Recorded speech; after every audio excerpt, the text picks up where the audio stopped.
Welcome back नाज़रीन। फैसल साहब, एक तो जो हम सवाल उठा रहे हैं कि जंग बंदी का क्रेडिट किसको जाता है, इस पर कमेंट कर दीजिएगा। अब क्योंकि जब जंग के दौरान एक बहुत ज़्यादा डिबेट इस पर भी हो रही थी कि अब जो खित्ते की सूरत हाल है, दुनिया की सूरत हाल है, ये कुछ तब्दीलियाँ आएंगी, कुछ ऑर्डर्स चेंज होंगे, तो आपको क्या लगता है क्या होगा मुस्तकबिल का मंजरनामा? जी फैसल साहब। तो हो गई, लेकिन जिस जी आवाज़ आ रही है आपको? जी जी बिल्कुल अब आ रही है। देखिए, जंगबंदी तो हो गई है, लेकिन जिस तरह ये जंगबंदी हुई है ये लोगों को अभी तक जो है ना वो समझ में नहीं आया। उस जंगबंदी को जो है, जंगबंदी का जो अमल है वो ट्रम्प साहब के ट्वीट ने जो है वो और जो है वो मुतनाज़ा बना दिया कि भाई हमने तो कह दिया था इनको कि भाई इस तरह जो है आप हमला कर देना, हम जगहें खाली कर देंगे। अपना दिल का जो है ना वो जाता है ना दिल के बहलावे के लिए कि इनका दिल मुतमईन हो जाएगा, दिल की भड़ास निकल जाएगी। ये किस तरह का हमला था जो ईरान ने किया। बहरहाल इसका तकाबली जायज़ा लें तो नुकसान ईरान का ज़्यादा हुआ जैसे आमिर साहब ने बताया, लेकिन एक अपने से कई गुना बड़ी मजबूत कुव्वत के सामने ईरान जो है वो खड़ा हुआ, ये ईरान का क्रेडिट है। लेकिन पाकिस्तान भी जो है वो अपने से कई गुना बड़ी मजबूत कुव्वत के सामने खड़ा हुआ था और उसको पसपा कर दिया था। इतने साल से ईरान की, अगर आप ईरान जाएं तो उसके दरो दीवार पे, हर दीवार पे आपको जो है ना वो इसराइल मुर्दाबाद का और इसराइल तबाह बर्बादी के जो है ना वो आपको नारे नज़र आएंगे। तो इन्होंने ये इतने साल से जो नारे लगा रहे थे और पूरी दुनिया में अपनी प्रॉक्सी चला रहे थे, तो इन्होंने तैयारी क्या की थी उसको तबाह करने की? उनके पास क्या इसकी क्या मंसूबा था? सिर्फ दीवारों के ऊपर उन्होंने लिखा था। पाकिस्तान और भारत का दुश्मन है तो पाकिस्तान ने अपने अमल से साबित किया कि भाई अगर तुम हमसे बेशक ताकतवर हो, लेकिन हमारी सलाहियत, हमारी इस्तेदाद जो है वो तुम पर हावी होने के लिए जो है ना वो काफ़ी है, और हमने अपने आप को हावी होकर दिखाया। दूसरा जो एक अहम चीज़ आई कि इतना कुछ हुआ, पाकिस्तान में बातें की जाती हैं, पाकिस्तान में कोई मुखबरी का बहुत बड़ा कोई नेटवर्क नहीं आया कि जो इस तरह की मुखबरी होती है जिस तरह की ईरान में हुई। तो ये एक बड़ी पाकिस्तानी कौम की और एक पाकिस्तानी अफवाज की जो है ना एक बहुत बड़ी जो है कामयाबी है, अगर इन दोनों जंगों का हम तकाबली जायजा लें। एक खबर जो इस जंग के दौरान, ईरान इसराइल की जंग के दौरान जिसने बहुत ज़्यादा गर्दिश की, उस खबर का ईरान को अब आज़ाद करना जो है ना वो नागुज़ीर है, वो लाजिम है। ये जंग ईरान इसराइल की हुई, पाकिस्तान जो है वो खुल के जो है वो ईरान के साथ खड़ा हुआ। जिस तरह भी जो है वो उसकी अखलाकी मदद कर सकता था, जो मदद कर सकता था, पाकिस्तान ने उसकी जो है मदद की। लेकिन ये जो खबर आई कि वहाँ जो मुखबरी हुई और उसकी जो उसके साइंसदानों को कत्ल कर दिया गया और उसकी फौजी लीडरशिप थी उसको उड़ा दिया गया, वो जो मुखबरी का नेटवर्क था वो रॉ इसराइल और ईरान का जो नेटवर्क था वो पाकिस्तान के लिए तैयार हुआ था। वो इस जंग में जो है वो कन्वर्ट हो गया इसराइल के लिए। तो इस बात की जब तक जंग थी पाकिस्तान साथ था, लेकिन अब ईरान को कम से कम वजाहत करनी चाहिए कि वाकई ऐसा था कि आप जो है, क्योंकि ये तो कोई ढकी छुपी बात नहीं है कलभूषण कहाँ से आ रहा था पाकिस्तान में, और बहुत सारी बातें।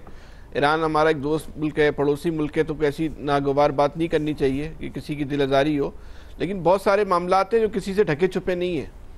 तो अब ईरान को इन तमाम बातों की ना वजाहत करनी चाहिए कि आपने अपना जो इनकलाब था पाकिस्तान में भी जो है ना वो एक्सपोर्ट करने की जो है ना वो कोशिश की, दुनिया में और मुकाम जगहों पे भी एक्सपोर्ट करने की आपने कोशिश की। बहरहाल ये जंग ख़त्म हो गई, लेकिन आप इस बात की वजाहत करें कि अब आप अपने रवैये को तब्दील करेंगे या नहीं करेंगे। चलें ये तो हो गया,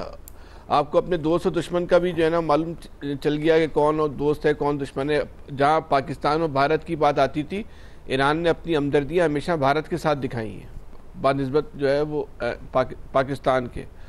तो बहरहाल ये एक अच्छा, एक ईरान के लिए भी एक अच्छा वक्त है कि वो इस सारी जंग से सबक ले, अपनी गलतियों से जो है वो सीखे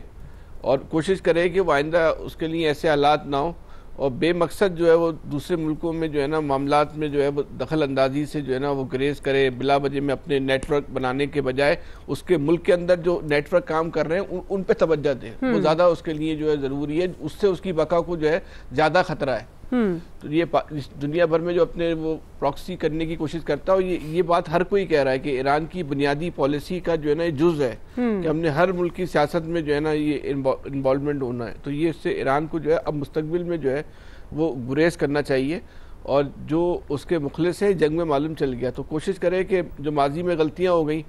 उसको तस्लीम ना करे, लेकिन कम से कम उसका आधा ना करे, दोबारा उन गलतियों को जो है ना वो ना दोहराए। जाहिर सी बात है ईरान तो इतनी तस्लीम नहीं करेगा कि हमने पाकिस्तान के लिए नेटवर्क बनाए हुए थे जो अजाब की शक्ल में हम पे नाजिल हो गए। तो बहरहाल मुस्तकबिल में आप ये काम मत कीजिएगा, उसका आपको अंदाजा हो गया कितना नुकसान। जी इलियास साहब कितना देर पा साबित होगा ये सीज़ फायर? देखिए सीज़ फायर ये है जो इसके लिए, या आपने देखा कि अचानक जैसे कि उसने ईरान ने अपना गुस्सा निकालने के लिए किया ताकि उसने अपनी आवाम को भी मुतमईन करना था। जैसे कि सारे ये कह रहे थे कि ये एक स्क्रिप्ट था जो जिस तरह भी था, तो इसमें आपस में ये बातचीत करके, जैसे कह रहे कतर के फ़ोन करके इन्होंने कहा कि जी हम हमला करने लगे। ईरान को अमेरिका ने कहा कि जी हम आप पर हमला करने लगे हैं, तो वो उधर से यूरेनियम वगैरह उधर से उन्होंने फिर उधर से कि अभी ये पता नहीं कि उनके तीनों जो थे ज़खायर थे वो बच गए हैं कि अभी उड़ गए हैं। अभी इसके बारे में वो पेशन गोइयाँ कर रहे हैं कि क्योंकि इसके बारे में जो सैटेलाइट से जो विजुअल पहले इन्होंने दिखाए थे कि इसमें से उन्होंने शायद पीछे कर लिए हों या इस तरह कर दाएँ बाएँ कर ली हों। लेकिन इसके बारे में ये भी है कि अब उन्होंने ये भी कहा जा रहा है कि मुकम्मल तौर पर जो यूरेनियम की अफसूदगी थी उसको ख़त्म कर लिया है, इसको पक्का कर लिया है ताकि ईरान आइंदा से कुछ ऐसा जोहरी जो हथियार वगैरह बनाने की जो कोशिश थी वो ना कर सकें। लेकिन ये भी सारा अभी ये देखें, ये सारी चीज़ें हैं अभी भी देखें क्या कहते हैं उसका गुस्सा भी इसराइल का ठंडा नहीं हुआ कि उसने अभी दोबारा एक दफ़ा फिर हमला करने की कोशिश की है, जिस पर ये ट्रंप ने कहा कि वो नाखुश है और उसको मना किया कि ना करे, ताकि ये खित्ते में अमन लाने के लिए उसने अपना, ट्रंप ने एक भरपूर तरीके से इस टाइम बता रहा है, अमीर कतर भी बता रहे हैं और ये भी इधर से कि जी हमने भरपूर तरीके से काम किया है। अब देखें इनमें से दोनों में से बड़ा चौधरी कौन बनता है जिस तरह इन्होंने किरदार अदा किया है। लेकिन बहरहाल इस जंग की वजह से एक इसराइल को पता चला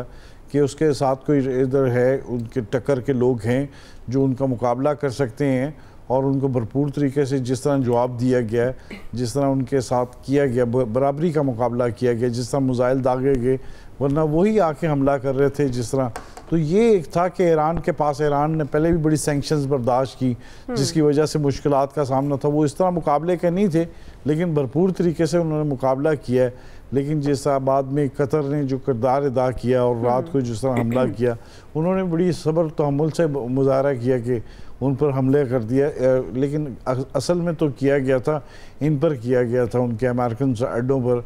हालांकि बहरी उनके जहाज़ भी उधर मौजूद थे, जो भी थी उनके पास थी चीज़ें, लेकिन इन चीज़ को वाज़ेह करना चाहिए क्योंकि अब जंग जो ख़त्म हुई है तो ये एक मुकम्मल तौर पर तो नहीं इसको कहा जा सकता, लेकिन ये इस तरह रहेगा क्योंकि इसराइल ने एक बड़े तरीके के साथ चला था कि उसकी जो ईरान की जो प्रॉक्सी थी उसको पहले उन्होंने उधर ख़त्म किया और जिस तरह भी जो था, ताकि फिर उसने कहा कि ईरान को कमज़ोर करके मुकम्मल तौर पर उसने हमला करने की कोशिश की और उसको इस बात का यकीन नहीं था कि इतना उस पर हमला दोबारा रद्द अमल आएगा, उसको ये भी नहीं था कि इतना ज़्यादा होगा। लेकिन बहरहाल जो हुआ इससे देख लें आप, जैसे ही सीज़ फायर हुआ है आपके देख लें ऑयल की प्राइस इंटरनेशनल मार्केट में 4% जो है वो कम हुई है। और इस चीज़ों को देख लें आपने, जंग के दौरान जो भी है इन्होंने ऑयल हेड जो इनके थे आपस में ज़खायर वगैरह को नुकसान नहीं पहुंचाया, अगर इनको पहुंचाते तो फिर बहुत ज़्यादा नुकसान था, इससे एक दुनिया की जो मईशत है उस पर प्रेशर आना था। सही क्विकली नाज़रीन एक ब्रेक से वापस आएंगे, यहीं से कंटिन्यू करेंगे।